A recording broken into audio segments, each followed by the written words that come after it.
If an umbrella rig and a spinnerbait got together and had a love child, this is what it would look like.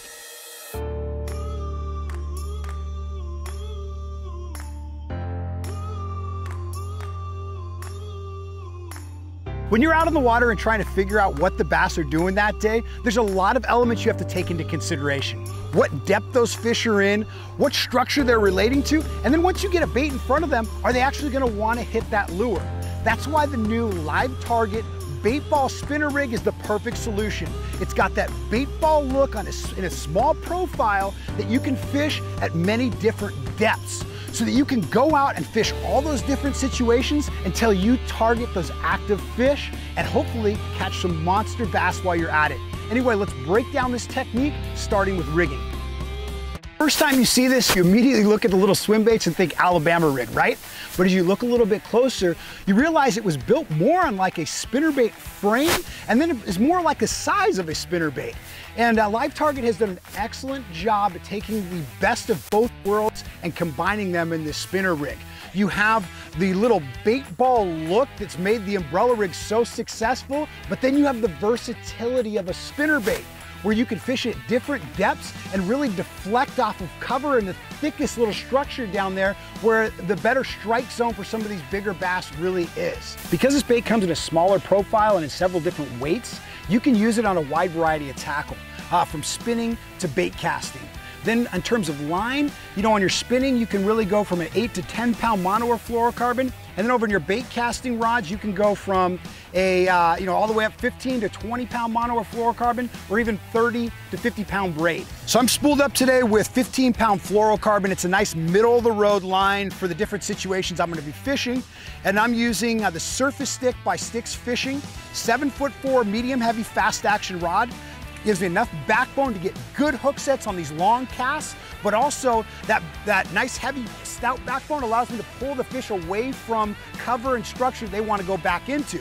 Then last, I have enough tip on this rod that not only can I feel bites, but I can feel out anything this bait is coming in contact with, whether it's tree limbs or it's hard bottom, which is very important to be able to identify to key in on these fish, which we're gonna talk a little bit more about right now in retrieval. So it's important to know what this bait is doing under the water as you're retrieving it. If you just cast it out and have a slow, steady retrieve, it's gonna look great. Those little baits are gonna kick, the blade's gonna turn, you're gonna get strikes. But just changing the speed of the retrieve can actually change the depth that bait is running in. So if you slow down your retrieve, that'll let that bait go down a little bit deeper and you can fish more to the bottom. If you want to fish up higher in the water column or in shallower water, just speed up that retrieve and that bait will lift up. Now another thing is rod positioning. Most of the time, I have my rod pointed down towards the water. I want this bait running, it's gonna keep the bait running deeper, and it's also gonna make that bait deflect off of as many things as possible. Now, the flip side, when I do lift my rod up, is when I'm fishing some kind of thick cover, rocks, something snaggy that this bait can get hung up in. What I'll do is I will keep my rod tip up as I retrieve over that stuff, because I still want to deflect off it. When you deflect baits off of structure, you can trigger strikes. One of the best ways to trigger strikes. So I still want to deflect off that stuff, but when I rod tips down, sometimes it can really snag into that stuff. So if I have it up, when it deflects, it'll actually pull up towards that rod tip, so it'll come up and over any of those thick different snags. Okay, the next part of the retrieval is adding in a little action of your own. We've talked about wanting to deflect this bait off of different things to trigger fish. Well, we can also trigger strikes by just giving a little twitch of the rod tip, or a little fast turn of the handle, or even pausing the bait for a second. So as I'm retrieving, pause, keep retrieving. And what that'll do is that'll cause those that ball to have a little erratic motion. Looks almost like those bait are kind of scattering or frantic for a second, and the fish see the opportunity. They think the bait fish is about to take off, and they strike. Now the last part of this is really using this bait to explore the area you're fishing.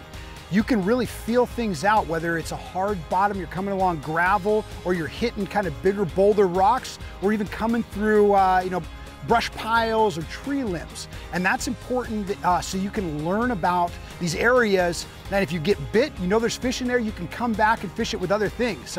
Having a search bait like this isn't always all about catching fish. It's also about locating areas that you can then come back and fish different times of the year and with different baits. So always be learning with it down there and really feeling out and telling yourself, you know, what was that? I just felt some real hard stuff down there. Well, look up at the shoreline. If there's a lot of boulders, you probably found some more boulders down there.